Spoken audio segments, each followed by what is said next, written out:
Assalamu alaikum. This is Abdullah Bhatt and you are on my YouTube channel Abdullah Bhatt Novels.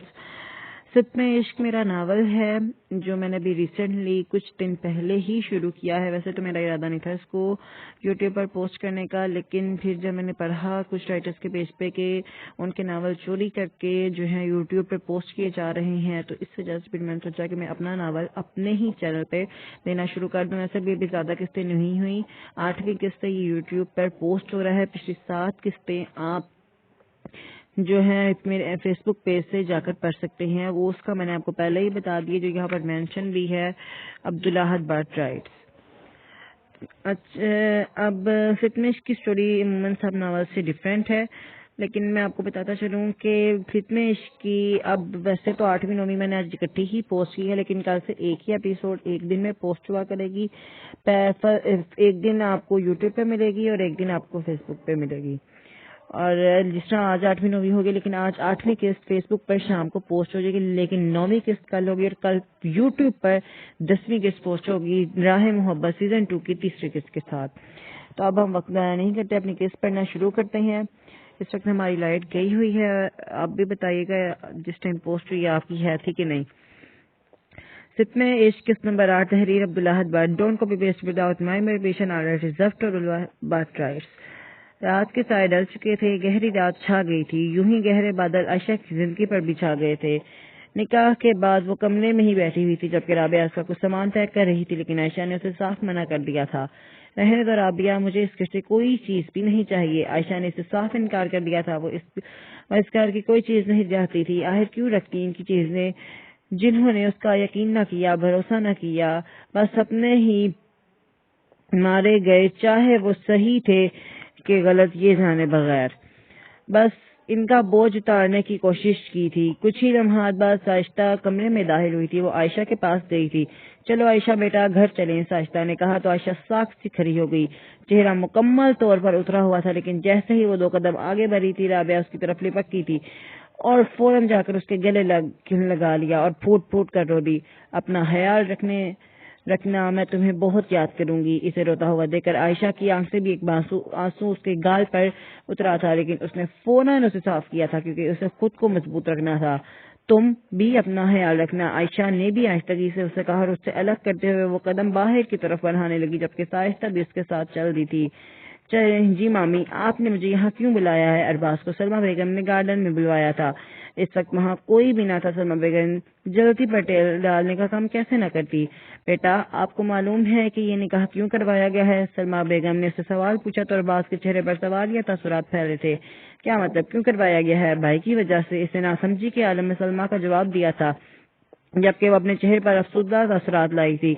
तो बेटा जी, आप तो बहुत बड़े सच से नावाकिफ हैं। वैसे तो ये सच आपको आपकी माँ को बताना चाहिए था, लेकिन चले अब ये सच हकीकत में ही आपको बता देती हूँ, और सच ये हकीकत में ही आपको बता देती हूँ। सलमान ने अफसुदा चेहरा बनाते हुए जल्दी पर ढेर डालने का काम किया था। क्या मतलब, कौन सा सच, कौन सी हकीकत, किस बारे में आप बात कर रही हैं? अरबाज ने एक मरतबा फिर से नासमझी के आलम में सलमा बेगम से सवाल किया था। यही सच कि ये शादी खानदान की इज्जत को बचाने के लिए कराई गई है, वरना उस आयशा ने तो कोई कसर न छोड़ी थी हमारी इज्जत बर्बाद करने में। सलमा बोलते हुए चुप हुई थी, जबकि अरबाज अभी भी कुछ समझ नहीं पाया था। क्या मतलब है आपका, क्या कहना चाहती हैं आप? अरबाज ने कहा तो सलमा सर हाथों में दे दिया।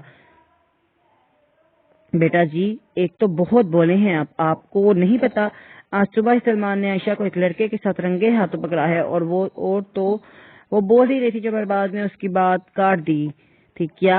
उसने नासमझी के आलम में कहा था, जबकि सलमा बेगम ने सर हाँ में हिलाया था। जी बिल्कुल, इसी वजह से यूं अचानक निकाह हुआ है। तुम्हारा बहुत बड़ा ज़रफ है कि तुमने इस बदकिरदार लड़की को अपनाया है।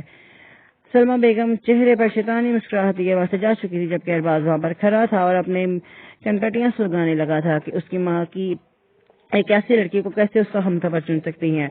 सलमा बेगम आयशा को खुश नहीं देखना चाहती थी और इसी वजह से तो ये काम सर अंजाम दिया था। आयशा साश्ता के साथ हॉल में पहुंची थी। राबिया तो कमरे से बाहर भी नहीं निकली थी, क्योंकि अपनी बहन को जाता हुआ वो कैसे देख सकती थी। हाल में आयशा ने एक निगाह सब पर डाली थी, जबकि शाहजैन के अलावा कोई भी उसे ज्यादा नहीं देख रहा था।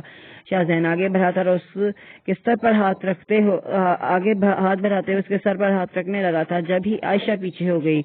یہ دیکھ کر شاہزین کا دل ٹوٹ سا گیا تھا، جبکہ ارباز نے اسے گھورا تھا۔ آج سے میں آپ لوگوں کے لیے اور میرے لیے آپ لوگ مر چکے ہیں۔ یہ جملہ اس نے بڑی ہمت کر کے کہا تھا۔ اتنا آسان نہیں تھا اس کے لیے یوں ان رشتوں کو ختم کرنے کا، جبکہ شاہزین کا دل ٹوٹ سا گیا تھا۔ شاہدی اب ہماری کبھی ملاقات ہو، شائستہ بیگم بھی کہتے ہوئے باہر کی طرف بڑھی تھی اور ارباز کو بھی اشارہ کیا تھا، جبکہ عائشہ تو پہلے جا چکی تھی۔ گھر پہنچی تو ارباز ان دونوں کو ڈراپ کرتے ہوئے کہیں باہر نکل گیا تھا، جبکہ شائستہ عائشہ کو کمرے میں ڈراپ کر گئی تھی اور جانتی تھی کہ ارباز کے لیے اتنا آسان نہیں تھا، اسی وجہ سے اسے جانا تھا۔ عائشہ جیسے ہی کمرے میں داخل ہوئی تھی، اس کی پہلی نظر ہی سامنے لگی ہوئی کھڑکی پر گئی تھی۔ دسمبر کے آخری دن چل رہے تھے، جبکہ کھڑکی کھلی ہوئی تھی۔ کھڑکی کے سامنے پردے لگے ہوئے پردے ہوا میں جھول رہے تھے۔ باہر چلتی ہوئی ٹھنڈی ہوا کھڑکی کے ذریعے کمرے میں داخل ہو رہی تھی، لیکن عائشہ اس سے کوئی فرق نہیں پڑ رہا تھا۔ وہ جا کر کھڑکی میں بیٹھ گئی تھی اور کچھ آنسو اس کی آنکھ سے نکلتے ہوئے اس کے گالوں پر بہہ گئے تھے۔ کیسے لوگ بدل رہے ہیں، کیسے ان کا منہ سفید ہوتا ہے۔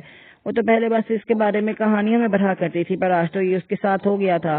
لیکن وہ کیوں ان کے لیے پریشان ہو رہی تھی؟ کیوں؟ وہ ان سے سارے رشتے ناطے سب کچھ توڑ چکی تھی، تو پھر یہ آنسو بہہ رہے تھے کیوں؟ جیسے ہی یہ خیال عائشہ کے ذہن میں آیا، اس نے فوراً ہی اپنی آنکھوں سے بہتے ہوئے آنسو کو صاف کر لیا تھا۔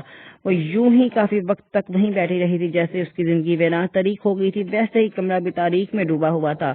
چاند کی روشنی اس کے صاف شفاف چہرے پر پڑتے اس کے چہرے کو مزید خوبصورت دکھا رہی تھی، جبکہ کب اس کی آنکھ لگ گئی وہ خود بھی نہیں جان پائی تھی۔ اس سنسان سڑک پر وہ تیز رفتار میں گاڑی چلا رہا تھا۔ گاڑی کی سپیڈ فل تھی۔ اس کا سر سلمہ بیگم کی باتیں سوچ کر ہی پھٹا جا رہا تھا۔ بیٹا جی، ایک تو بہت بولے ہیں آپ کو پتہ ہی نہیں ہے۔ صبح ہی تو سلمان نے عائشہ کو ایک لڑکے کے ساتھ رنگے ہاتھوں پکڑا ہے، اور تو سلمہ بیگم کی یہ باتیں اس کے سر میں ہتھوڑے کی طرح لگ رہی تھی۔ جی، جب ہی ارباز نے اس تیز رفتار گاڑی کو ایک جھٹکے سے روکا تھا۔ آخر حقیقت کیا ہے؟ کیوں میرا سر پھٹ رہا ہے؟ کیا واقعی اس لڑکی عائشہ نے یہ گھٹیا حرکت کی ہے؟ یہ جانتے ہوئے بھی کہ اس کا رشتہ میرے بھائی کے ساتھ طے ہے، پھر بھی آخر حقیقت کیا ہے؟ ارباز کو حقیقت معلوم نہ تھی کہ اس کے بڑے بھائی نے بھی عائشہ کو دھوکہ دیا ہے۔ اس نے شادی کر لی تھی اور تو ایک بچہ بھی ہے۔ شائستہ نے اسے معلوم نہ ہونے دیا تھا، لیکن کیا ارباز حقیقت تک پہنچ سکے گا؟ جاری ہے۔ کیسی لگی؟ اپنے رسپانس سے شو کریے گا، اور ایک اور بات، جلدی سے میرے یوٹیوب چینل اور ٹک ٹاک اکاؤنٹ کو فالو کریں، لنک میں نے پہلے ہی دے دیا ہے۔ مجھے رسپانس کا انتظار رہے گا۔ خوش رہیں، آباد رہیں۔ شکریہ، اللہ نگہبان۔ مجھے امید ہے کہ آپ کو کس پسند آئی ہوگی، اور اگر کوئی غلطی ہوگی اور جو مجھے معلوم ہے، جو مجھے پڑھتے ہوئے پتہ لگ گئی تھی کہ یہاں پہ سنسان کی غلطی اور یہاں پہ کیس وغیرہ کی غلطی نکلی تھی میری، تو میں اس کو انشاءاللہ پروف ریڈنگ ویسے مجھے نہیں پتہ لگا، تو میں آگے سے کوشش کروں گا کہ غلطی نہ ہو۔ ریڈر ذرا آج آپ کو میں نے پہلے بھی بتا دیا تھا کہ ریکارڈنگ میں نے کل کی تھی، اور میں اس ٹائم بہت کل بیزی تھا، بلکہ بیزی ہوں ابھی، تو میں اس وجہ سے ریکارڈنگ جو ہے ذرا سلو اس میں نہیں کر پا رہا، لیکن انشاءاللہ نیکسٹ ایپیسوڈ جو ہے سلو موشن میں ہی آپ کے پاس پہنچیں گی۔ مجھے امید ہے کہ آپ رسپانس اچھا دیں گے اور کوئی بھی میرے ناول کو چوری کرنے کی کوشش نہیں کرے گا۔ چلیے، کل کی قسط میں ملتے ہیں، اور اپنا راہ محبت سیزن 2 پر بھی رسپانس شو کیجیے گا۔ شکریہ، خدا حافظ، خوش رہیں۔